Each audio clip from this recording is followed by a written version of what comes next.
राधे राधे, जय श्री कृष्ण। आप सभी को पुरुषोत्तम मास पूर्णिमा की ढेरों शुभकामनाएं।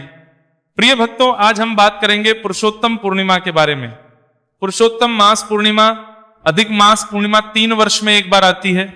इसके विषय में मैंने पहले जब मैंने पुरुषोत्तम मास की महिमा बताई थी उसमें भी जानकारी दी थी।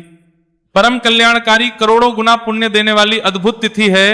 ये आपके जीवन को परिवर्तित करने वाली है। अगर आपने इसका लाभ लिया तो आपके घर लक्ष्मी स्थिर हो सकती है, भगवान नारायण की कृपा प्राप्त हो सकती है और पितरों की कृपा से आपके घर में उत्तम संतानें भविष्य में उत्पन्न होंगी। बहुत सौभाग्य देने वाली तिथि है, इसका खूब लाभ लीजिए।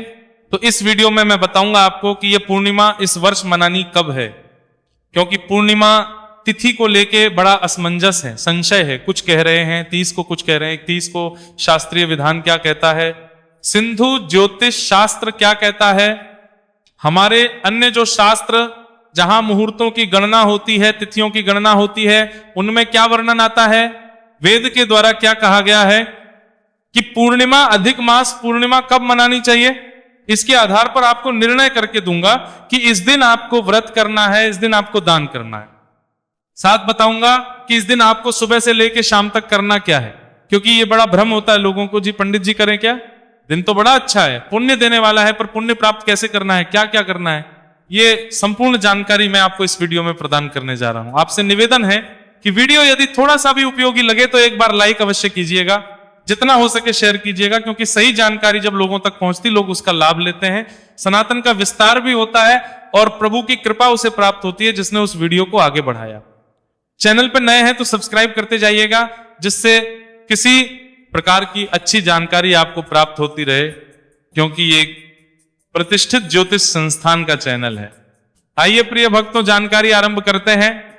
प्रिय भक्तों, आने वाली पूर्णिमा पुरुषोत्तम मास पूर्णिमा, इसकी महिमा पुराण कहते हैं कि जो इस पूर्णिमा के दिन व्रत करता है, दान करता है, जप करता है, यज्ञ करता है, होम हवन करता है, पितृतर्पण करता है, उसको करोड़ गुना पुण्य प्राप्त होता है। क्यों?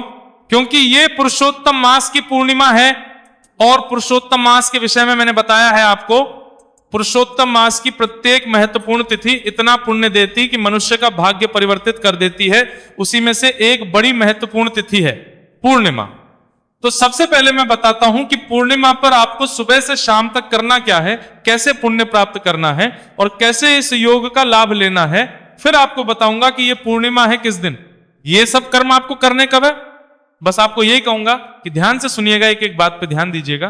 ध्यान देके सुनेंगे तो ये दिन आपके लिए पूर्ण होगा। सबसे पहले तो आप इस दिन सुबह सूर्योदय से पहले स्नान कीजिए, सूर्योदय से पहले स्नान। इसके 2 कारण, एक तो पुरुषोत्तम मास है, पूर्णिमा तिथि है, तो स्नान की महिमा अधिक है, स्नान से मिलने वाला पुण्य अधिक है। इसीलिए स्नान आपको सूर्योदय से पहले अवश्य कर लेना है। स्नान करने के बाद स्वच्छ वस्त्र धारण कीजिए, स्वच्छ वस्त्र धारण करके और मंत्र जप कीजिए, भगवान नारायण पूजा कीजिए। मंत्र जप कैसे करेंगे, आपके पास गुरु मंत्र है तो गुरु मंत्र का जप कीजिए। ओम नमो नारायणाय का जप कीजिए, आपको ओम नमो भगवते वासुदेवाय अच्छा लगता है उसका जप कीजिए। ओम नमः शिवाय जप सकते हैं। जो मंत्र आपके मन में लगता है कि हाँ ये मुझे बड़ा प्रिय है, आप वहां मंत्र जपिए। मंत्र जप अवश्य कीजिए। इस दिन किया गया जो जप है ना, उसका जो पुण्य परिवर्तन है वो कई गुना अधिक है। तो आप 1 माला करें, 2 माला करें, जितना आपसे करते हो। मंत्र जप इस दिन आपको अवश्य रूप से सूर्य भगवान को जल देना चाहिए और फिर भगवान नारायण की पूजा करनी चाहिए। भगवान नारायण की पूजा या लक्ष्मी नारायण की पूजा आप करें, इस दिन की पूजा परम कल्याणकारी होती है। इसका 2 प्रकार से पूजन कर सकते हैं। एक तो भगवान सत्यनारायण का, अगर आप आज व्रत कर रहे हैं तो सत्यनारायण भगवान की पूजा तो करेंगे ही करेंगे। उसी में आप भगवान का एक स्वरूप विराजमान कीजिएगा, शालिग्राम भगवान या लड्डू गोपाल जी। उनको दूध से, जल से स्नान कराइएगा। पहले उन्हें जल से स्नान कराइए, शंख में जल भर के स्नान कराइए, फिर दूध से स्नान कराइए भगवान को, और फिर पुनः शुद्ध जल से, गंगा जल युक्त जल से स्नान कराइए। स्नान कराने के बाद भगवान को वस्त्र के रूप में एक मौली का टुकड़ा तोड़ के अर्पित कीजिए। वस्त्र अर्पित करके प्रभु को यज्ञोपवीत अर्पित कीजिए। जनेऊ है तो जनेऊ अर्पित कीजिए। भगवान को तिलक कीजिए, रोली कुमकुम आदि से तिलक कीजिए। अक्षत लगाइए तो पुष्प अर्पित कीजिए। फूलों की माला है तो माला पहनाइए, धूप दिखाइए, दीप दिखाइए, और फिर नैवेद्य के रूप में भोग प्रसाद जो आपके पास उपलब्ध है, फल है तो फल, मिठाई है तो मिठाई, पताशा, मिश्री जो आपके पास उपलब्ध हो वहां नैवेद्य अर्पित कीजिए, और 1 चम्मच जल आज मणि के रूप में अर्पित कीजिए। अगर संभव है कि तांबुल आप ला सके तो एक पान का पत्ता लीजिएगा, उस पर 2 लौंग, 2 इलायची और 1 सुपारी रखिए और उसे तांबुल के रूप में भगवान को अर्पित कीजिएगा। दक्षिणा कुछ आप अर्पित कर सकते हैं तो दक्षिणा अर्पित कीजिएगा। फिर हाथ जोड़ के नमस्कार कीजिएगा और विष्णु सहस्त्र नाम का श्रवण। इस दिन विष्णु सहस्त्र नाम स्तोत्र सुनना परम कल्याणकारी है। हमारे चैनल पर उपलब्ध है वीडियो, यदि आपको ना मिले तो लिखिएगा विष्णु सहस्त्र नाम बाय ओम साधना टीवी, आपको प्राप्त हो जाएगा। विष्णु सहस्त्र नाम स्तोत्र का श्रवण कीजिए, इस दिन परम कल्याणकारी है। हमने आपको बताया सुबह का स्नान मंत्र जाप, भगवान नारायण की पूजा। आप जो सत्यनारायण भगवान का आज व्रत कर रहे हैं ना, तो ये व्रत भी परम कल्याणकारी व्रत करना। किस दिन है? पूजन करना किस दिन है, इसके विषय में भी आगे मैं आपको पूरा विश्लेषण देने वाला हूं। इसके बाद आपको पूर्णिमा के दिन पितृ तर्पण अवश्य करना चाहिए, पितृ कर्म अवश्य करना चाहिए। शास्त्रों में वर्णन आता है, अगर आप इस दिन पितृ करते हैं तो प्रिय भक्तों, इससे आपका पारिवारिक जीवन सुधरता है, भविष्य सुधरता है। मैं बार बार कहता हूं कि कुछ तिथियां ऐसी होती हैं, यदि आप उन पर पितरों को संभाल लेंगे, पितरों को प्रसन्न कर लेंगे, तो आपके जीवन के बड़े बड़े संकट तो यूं ही टल जाएंगे। इस दिन यदि आप पितृ कर्म करते हैं ना, तो आपको इसका लाभ यह होता है कि आपके घर में उत्तम संतानें उत्पन्न होती हैं, पति पत्नी के बीच में सामंजस्य स्थापित होता है, आपका दाम्पत्य जीवन अच्छा रहता है, परिवार में एकता रहती है। अगर लड़ाई झगड़े चल रहे हैं तो दूर पितृ की कृपा बड़ी आवश्यक है। शास्त्र कहते हैं, पुराण कहते हैं, भगवान स्वयं कहते हैं कि पहले आपको अपने पितृ को मनाना चाहिए। पितृ पूजन कर लिया तो देव पूजन अपने आप हो जाता है। इसीलिए इस दिन को पितृ पूजन अवश्य करना। कुछ लोगों ने भ्रांति फैला रखी है जी कि उत्तम पुरुषोत्तम मास में जो है पितृ पूजन नहीं होता, पितृ तर्पण नहीं होता, यह अनुचित है। ऐसा नहीं है, ये तो मां है ही सर्वाधिक पुण्य प्राप्त करने के लिए, तो पितृ तर्पण करना है। कैसे करना है? गीता के 7वें अध्याय का श्रवण कीजिएगा। विधि बताता हूं। 1 लोटा लीजिएगा तांबे का, उसमें पहले थोड़ा सा गंगा जल भरिए, उसके बाद शुद्ध जल भरिए, थोड़े से काले तिल, 1 पत्ता तुलसी का डालिए और दक्षिण दिशा की ओर मुख करके बैठ जाइए। लोटे को सामने रखिए और गीता के 7वें अध्याय का श्रवण कीजिए। गीता के 7वें अध्याय को सुनने के बाद संकल्प करते हुए उसका पुण्य पितरों को अर्पित कीजिए और उस जल से तर्पण कीजिएगा। ये पूरी विधि जो मैं गीता का 7वें अध्याय का वीडियो अपलोड करता हूं ना, उसमें बताई गई होती है। आपको वीडियो दिखाई ना दे, मिले ना, तो आप YouTube पर लिखिएगा गीता का 7वां अध्याय बाय ओम साधना टीवी। आपको बहुत सारे वीडियो 7वें अध्याय के आएंगे, क्योंकि प्रत्येक एकादशी, पूर्णिमा, अमावस्या पर यह वीडियो हमारा आता है। इसका खूब लाभ लीजिए, ये कर्म अवश्य कीजिएगा। मंत्र सहित उसमें सारी जानकारी होती है कि कैसे मंत्र पढ़ना है, कैसे क्या करना है, यह कर्म आपने करना है। और इसके बाद आता है दान पूर्णिमा के दिन, जो आने वाली पूर्णिमा है, पुरुषोत्तम मास की पूर्णिमा है। इस पर किया गया दान आपको बहुत अधिक पुण्य देने वाला है।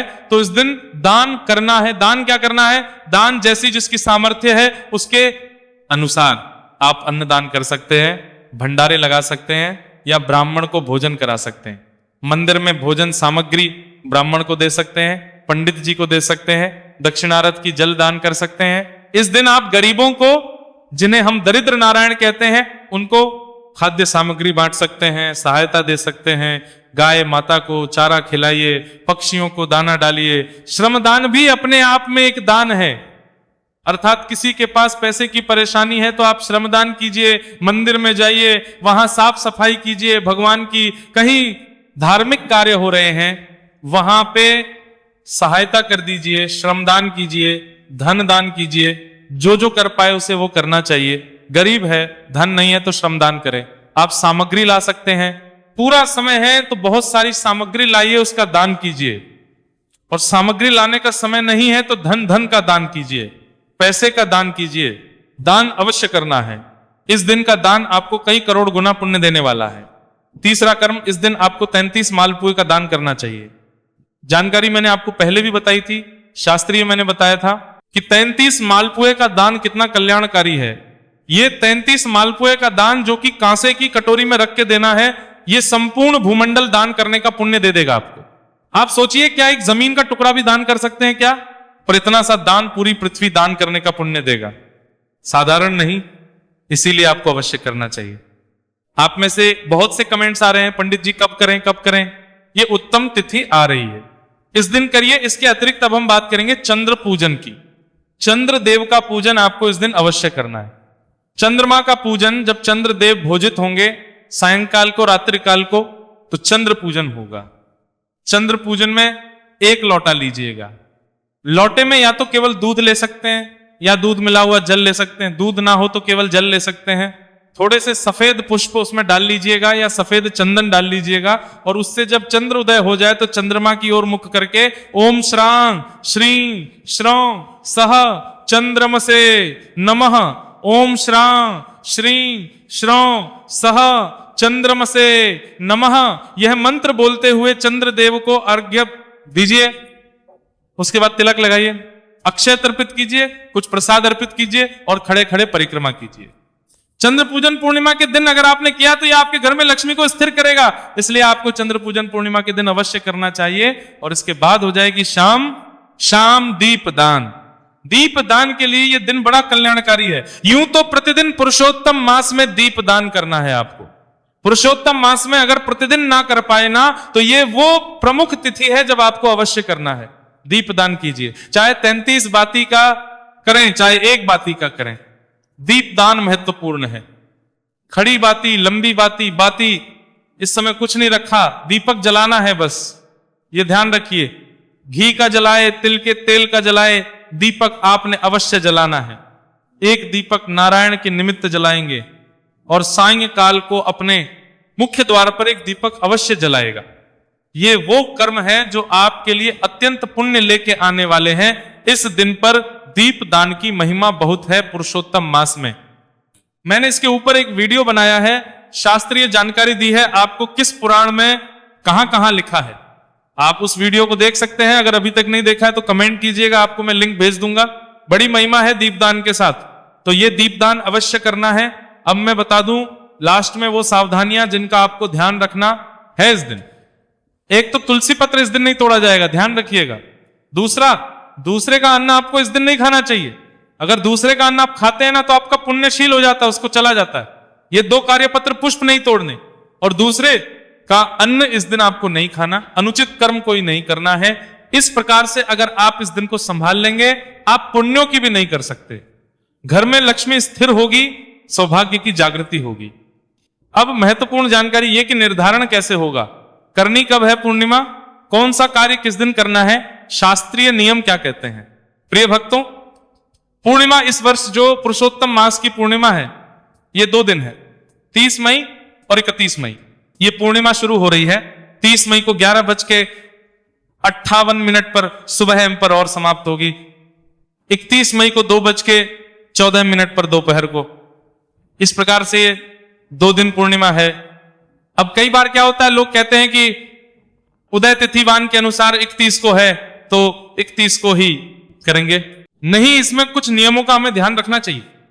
ऐसा आवश्यक नहीं है कि सूर्य के मुख से ही हर चीज का निर्धारण होगा। तिथि का निर्धारण सूर्य के मुख से शास्त्रों में कहा गया है, हमने आपको बताया है। परंतु कुछ तिथियां ऐसी होती हैं जिनमें कुछ कर्म ऐसे होते हैं जो चंद्र उदय के अनुसार भी देखे जाते हैं। तो शास्त्र इसके विषय में क्या कहते हैं, देखिए शास्त्रों का सीधा निर्देश है। इसमें मैं आपको धर्म सिंधु की बात करता हूं, निर्णय सिंधु की बात भी यहां पे करूंगा। वर्णन आता कि लिखते हैं कि पूर्णिमा से चंद्र उदय व्यापिनी ग्रह, अर्थात पूर्णिमा के व्रत के लिए हमें उस दिन पूर्णिमा माननी चाहिए जिस दिन चंद्र उदय व्यापिनी हो, अर्थात जब पूर्णिमा में चंद्रमा का उदय हो रहा हो उस दिन हमें पूर्णिमा का व्रत करना चाहिए। तो इसीलिए अब मैं आपको कहूं, देखिए 30 मई को सुबह शुरू हो जाएगी, 11:58 पे पूरी रात्रि को पूर्णिमा रहेगी। तो 30 तारीख को ही चंद्रमा का उदय होगा पूर्णिमा में, इसीलिए 30 मई को ही आपको पूर्णिमा के व्रत करने हैं। सत्यनारायण भगवान व्रत, चंद्र उदय व्रत, जो व्रत है ना ये आपको 30 मई को ही करने हैं। और चंद्र भगवान का जो पूजन मैंने आपको बोला, चंद्रमा का, चंद्रदेव का जो पूजन आपको बोला वो भी इसी दिन करना है।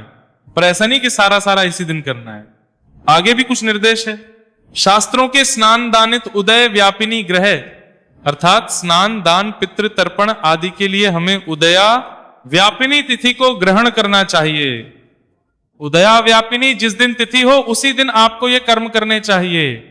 तो प्रिय भक्तों, पूर्णिमा के निमित्त आप जो भी स्नान करना चाहते हैं, दान करना चाहते हैं, पितृतर्पण करने हैं, वो आप 31 तारीख को करेंगे। अब मैं यहां व्यास जी के कुछ वचन उनको और सामने रखता हूं, जिससे आपको और अधिक मजबूती से साफ होगा। यह तिथि अर्थात जो तिथि सूर्य के उदय होने के समय रहे, विद्यमान रहे, जिस तिथि में सूर्य का उदय हो रहा हो, उस तिथि को ही पूर्ण दिन, पूर्ण तिथि समझना चाहिए। और उसी दिन स्नान, दान, जप, तर्पण आदि पुण्य कर्म करने चाहिए। यही तिथि इन कर्मों के लिए ग्रहण करने योग्य है। तो प्रिय भक्तों, मैं बताऊं आपको कि मैंने निर्णय सिंधु की बात यहां पर रखी, साथ में सिंधु ज्योतिष शास्त्र की बात मैंने यहां पर रखी। शास्त्रों का निर्णय साफ है कि व्रत आपको 30 को करना है और 31 को दान, पुण्य, तर्पण आदि के कार्य करनी है। खूब इसका लाभ लीजिए, साधारण दिन नहीं है। भगवान नारायण सब पर कृपा करें। हरे कृष्ण।